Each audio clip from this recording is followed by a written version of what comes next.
One of true crime's most infamous cases has just been solved. 14-year-old Libby German and 13-year-old Abby Williams recorded video of their own killer. This case is widely known as the Delphi murders or the Snapchat murders, and as of yesterday, November 11th, 2024, it has officially been solved, although many are skeptical and potentially think that they might have gotten the wrong guy. Delphi, Indiana is a small town where nothing ever happened, with a population of less than 3,000 on February 13th, 2017. That day, best friends 14-year-old Libby and 13-year-old Abby had the day off from school and wanted to do something fun. So Libby asked her older sister if she would drop them off at their local hiking trail, most famous for this sketchy old rickety bridge that was once used as a train track that they called High Bridge. Libby and Abby were dropped off around 1:40 that afternoon, and Libby's father were going to pick up the girls at the trail around 3:30, but the girls never showed up. When it was first realized that Libby and Abby were missing, no one expected the worst. This was a small town where nothing bad ever happened and everyone knew everyone. Libby and Abby's phones must have died. They must have gotten hurt or lost. The community came together and they searched the trails well into the night past midnight, but they found nothing. A massive search started early the next morning, Valentine's Day, 2017. By noon, one of Libby's shoes was found, and then some of the girls' clothing was found. And then a half-mile from High Bridge, the bodies of 14-year-old Libby and 13-year-old Abby were found. They both had been murdered. And when investigators looked at Libby's Snapchat account and her phone, it showed something truly chilling. About 15 minutes after being dropped off, Libby posted a photo on her Snapchat. This is Peter Scully, one of the worst pedophiles in world history. I'm about to tell you his story, but seriously guys, this one is incredibly disturbing. It's so dark, and viewer discretion is really advised for this video. So Peter Scully, he's still alive. He was from Australia, he had a family there, but he was engaging in criminal activities and he eventually fled the country and moved to the Philippines. And this is where the darkness really began. While he was in Australia, Peter Scully started up an international child sex abuse ring. The things that were done to these kids are, I can't even talk about them here on TikTok, but he also started up a pay-per-view video service. And with these videos, he was producing CP, but one of the most extreme forms of CP that can possibly be produced. So how did all this happen? Well, when he was out living in the Philippines, Peter Scully had 2 Filipina girlfriends. They would go out to the streets, they would find kids that needed money or looked impoverished, they would bring them back to the house they shared with Peter, and the things that went on afterwards are literally unspeakable. Remember, like I mentioned before, Peter was the head of an international ring of people that enjoyed the abuse of kids, and he provided videos for these clients. But his most infamous video was titled Daisy's Destruction. This video that he produced was so extreme, so hardcore, that people on the internet, when they heard about what happened in the video, literally thought that it was an urban legend, and they thought that there was no way this could be real. This is an actual screenshot of the beginning of the video. This is a screenshot from the very beginning of the video. In the video, 3 young girls are repeatedly tortured for hours and hours on end by Peter Scully and his 2 girlfriends from the Philippines. They are beaten, they are sexually abused. I can't even describe, like I said on TikTok, some of the things that happened in this video. And 18-month-old Daisy. Now keep in mind that all of this was on camera. That's the most disturbing part of this. One of Peter's victims actually ended up dying. They were buried in his house. And this sick individual literally sold that video footage across the world. And what's even more disturbing is that there were lots of people willing to pay to see that video. I'm not kidding. People were paying $10,000 to view this video. That is absolute insanity that there are people that sick out there in the world. And this is only the beginning of the crimes that this guy carried out. Some of the other stuff that we're going to touch on is absolutely disgusting. It's just horrific. And the story of how Peter Scully was eventually identified and arrested is extremely captivating. I'm going to run out of time here on this video, but if you want to see a part 2, let me know below. This story is far from over. This is the disturbing final photo of Andrew McCauley. His presumed fate is one of my worst nightmares. It was January 2007. Andrew McCauley was a 38-year-old man with a wife and child. The Australian was a keen adventurer and loved kayaking and mountain climbing. He had many mountain climbs under his belt and had travelled to places such as Pakistan and Patagonia. Now in 2003, he successfully kayaked the Bass Strait without stopping, which was quite an achievement. He was very experienced in solo kayaking, so on the 11th of January he decided to do something that some would say was crazy. He wanted to set a world record and be the first person to solo kayak without stopping from Tasmania to New Zealand. Well, he thought that he was well equipped for this journey. He'd got a kayak that he'd adapted to make it supposedly safe for this journey. He'd got this 19-foot insulated kayak and had camera equipment to document the whole thing. Now, he'd actually already made an attempt back in December 2006, but this was unsuccessful, so he kind of got what he'd learnt from the unsuccessful attempt and thought that he was more prepared for this one. The previous mission was aborted, basically due to his inability to keep warm, so he decided to abandon ship and head home after just one day. This made him only more determined to succeed the next time round. Now, despite lasting a fair while on the open waves and seeming in quite good spirits when he last texted his wife and son, tragedy would strike not long after. After sending a text saying "see you 9 a.m. Sunday," his family were excited for his impending arrival. They couldn't wait to see him again. The following day, though, there was horrific news. Andrew had sent out a distress call sounding extremely out of breath and slurring his words, and it's very upsetting to listen to. He basically states, "I have an emergency, I'm in a kayak, I need a rescue." He explained that his kayak was sinking and he states, "I'm going down." A huge search for Andrew began to try and recover him, but unfortunately on the 10th of February his flooded kayak was the only thing that they could locate. Now, the kayak strangely wasn't actually too badly damaged and no one could work out what actually happened. They found his phone and his memory card inside his kayak, and the footage they recovered was heartbreaking. Through tears he sobbed, "I'm really worried I'm not going to see my wife again and my little boy." Now, Andrew had been tragically close to his destination. He was just 56 kilometers away. To this day, his body has never been recovered.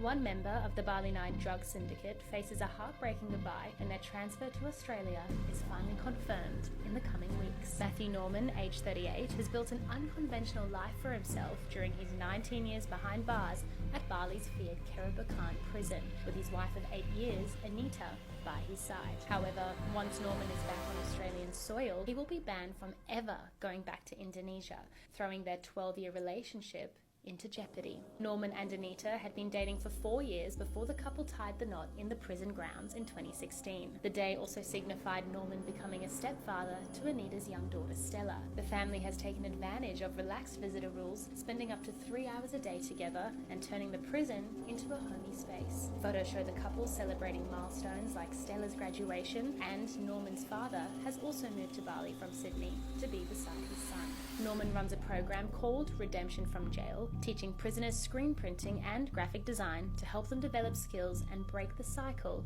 of reoffending. He was only 18 years old when he was arrested, making him the youngest member of the gang when police raided. So this guy is me, and I'm being threatened with a lawsuit. Let me explain. A few months ago, I told a story about this turd, Apollo Poolboy, or whatever the hell his name is. In case you forgot, he's the guy from the Philippines who claims that he's the son of God. And he started his own church, and he got really rich off of it, and apparently he started sexually abusing his followers. Then he became wanted in 2 different countries, and then bam, he gets arrested. Here's his mugshot, and now the man who claims to be the son of God is sitting in jail in the Philippines. So a few months ago, I told this story, and I outlined a lot of the crimes he's being accused of, and then I moved on to the next story, and I didn't really think anything about it. Sometime later, I check an email account that I check like once every 6 months, and I see that I got an email from a law firm in the Philippines stating that they represent Apollo. And they sent me this very long and detailed demand letter telling me basically they're gonna take legal action against me, probably sue me, if I don't not only take down my video, but they're insisting that I make a public apology. Now, I haven't replied to this email, so consider this video my official response to Apollo's legal threat. Dear Mr. Apollo, first of all, fuck you. Second of all, I understand you threatening people probably works well for you most of the time. I mean, you're a powerful man. You have a lot of influence in some circles. I get it. I also understand that you and your church are very wealthy. Like you own your own broadcasting network, you own a private jet, a personal helicopter. You own a church compound with an arena that's so massive it seats 75,000 people. Which means when it's done being built, you will own the largest indoor arena in the world. You have an estimated net worth of $100 million. I get it. We all get it. You've gotten very, very rich off of your religion. Here's the thing that doesn't scare me. Just because you have money doesn't make you untouchable. See, where I'm from, we're very big on our freedom of expression. And if the FBI is accusing you of all these crimes, and the Filipino government is also accusing you of all these crimes, then I reserve the right to make a video about said crimes. In fact, I'm not saying anything about you that the FBI's most wanted poster of you isn't already saying. Like, for example, that you engaged in sex trafficking by force, fraud, or coercion. Or that you engaged in sex trafficking of children. Or how about the 74-page grand jury indictment that outlines all these crimes you're being accused of, including sex trafficking by force, fraud, or coercion, and sex trafficking of children? Or what about what the Filipino government is formally accusing you of? Sexually abusing your followers or grooming children into sex. That means that you screwed up so bad that two separate governments that aren't even working together on this, that means that they are each, in their own right, independently accusing you of the same crimes in their respective countries. Are each of these governments just making it up? What, to make you look bad? Sir, you aren't important enough for world governments to just make shit up about you. And what about all the witnesses who came out against you? Are they all just making it up too? The Filipino police identified 68 sexual abuse victims. 68! Bro, you're putting up Bill Cosby numbers. And now that it's all gone public, people like me are talking about it, and you're gonna try and threaten us and silence us with lawsuits? Okay, Apollo, let me make this clear so that you can understand it. When I made my video and suggested that you're a sex trafficker, what I really meant to say was, you're a sex trafficker. Let me say that again. You're a sex trafficker. And in case that wasn't clear, you're a sex trafficker! And if you really don't want people calling you a sex trafficker, then maybe, I don't know, try sex trafficking less. And if my words upset you, if they really, really, truly upset you, then feel free to come to the United States. Oh, that's right, you can't, because you're wanted by the FBI for, what was it again? Oh, that's right, sex trafficking. Oh, and by the way, while I got your attention, here's something else I want you to think about while you sit there in a Filipino jail. Sir, you are not the son of some god. You're definitely not Jesus. Hell, you're not even a free man. You, in fact, are a con artist, a cult leader who apparently can't even get laid without coercing kids into it. You're basically the Filipino Diddy. So no, Mr. Pool Boy, not only am I not gonna take down my video, I might just go ahead and post it again, twice, just to show you that I'm not afraid of you. And as far as me making a public apology goes, oh, I got your public apology. I wrote it down and filed it away right in my ass. So go ahead, file your lawsuit. I'll be here waiting, ready to publicize the whole thing and remind the world each time exactly what you're being accused of. Because you will never, never stop me from talking about the awful things that you've done. Good day, sir. And so this is, for you guys, for the rest of you guys, if this Apollo guy does follow through with this and he does file this lawsuit, I will tell you guys everything. As it happens, I will take you along for the ride. Might be fun.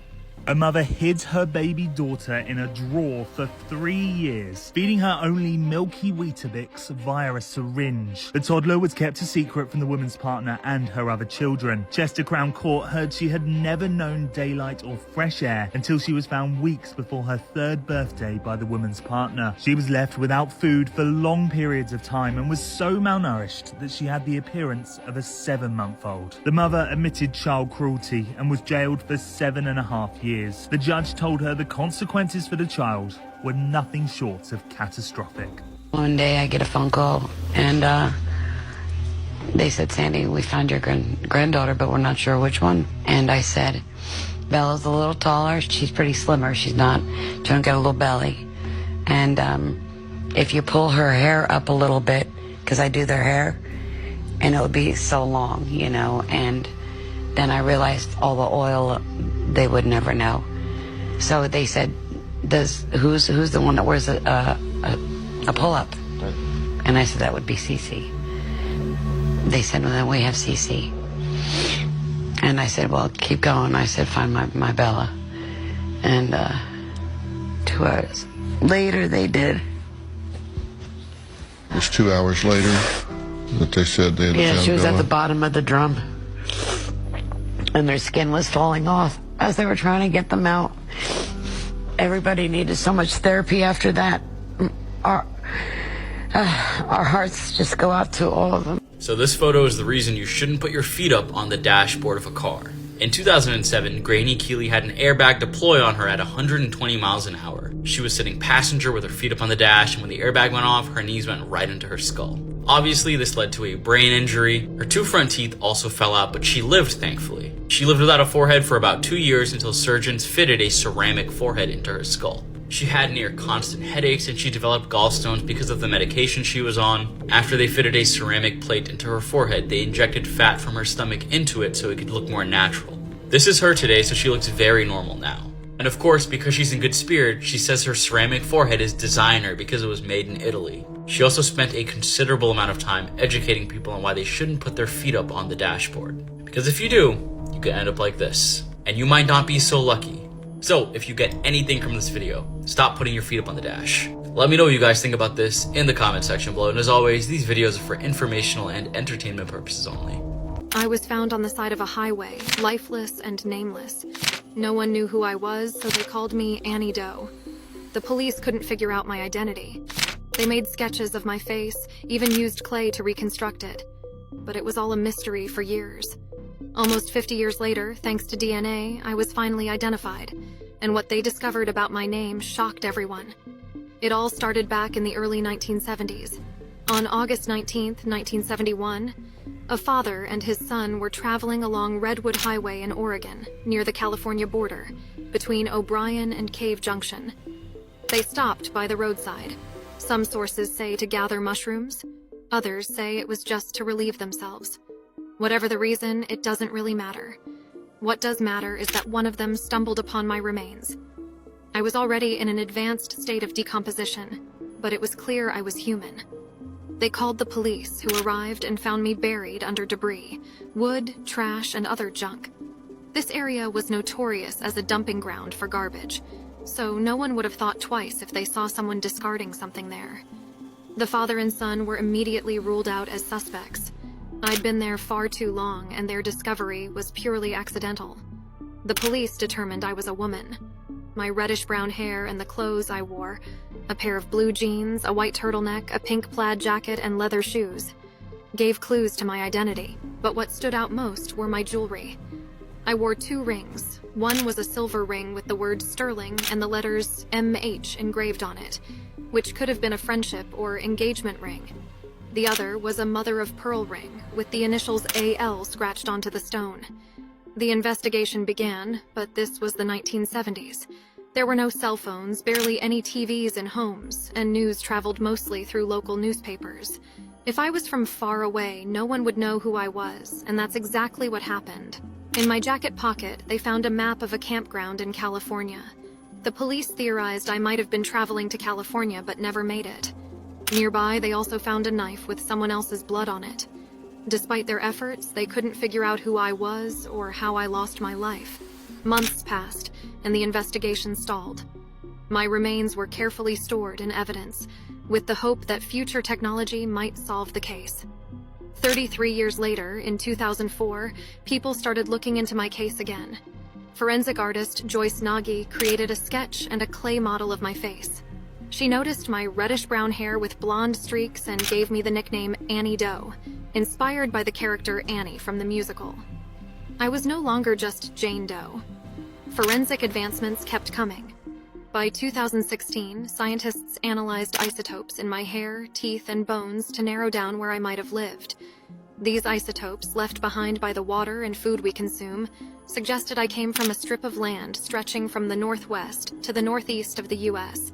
In 2017, another forensic artist updated my sketch using the new data. The following year, my DNA was entered into a database. Eventually, they tracked down distant relatives in England, New Zealand, and Canada. After months of research and contact with extended family, they identified a woman in Washington state named Virginia, my sister. A DNA test confirmed it in March 2019. My name was Annie Marie Lehman. I was 16 years old when I disappeared in late 1970. I lived with my parents, Norma and Albert, in Aberdeen, Washington. I had a brother, Alan, who'd passed away, and my parents had passed away in the 1990s, never knowing what happened to me. Virginia, my sister, was the only one left. She told investigators she remembered the last time she saw me. I was packing my bags when she came home. She asked me where I was going, and I pointed to a woman waiting for me, a stranger to Virginia. I left with her, and that was it. A few days later, a letter arrived at my family's home. It said not to look for me because I was with my boyfriend. My family also spoke to the woman who'd taken me. She claimed to have handed me over to people involved in something much darker and more sinister. But strangely, my family never reported me missing, perhaps thinking I'd left on my own terms. The jewelry I wore and the clothes I had on weren't familiar to Virginia. She guessed I must have gotten them after leaving home. My remains were finally returned to my family and buried in my hometown near my parents. But the full truth of what happened to me, who hurt me, and how my final moments unfolded remains a mystery. What's surprising about this case is that they called me Annie Doe, which turned out to be my real name. What do you think of my story?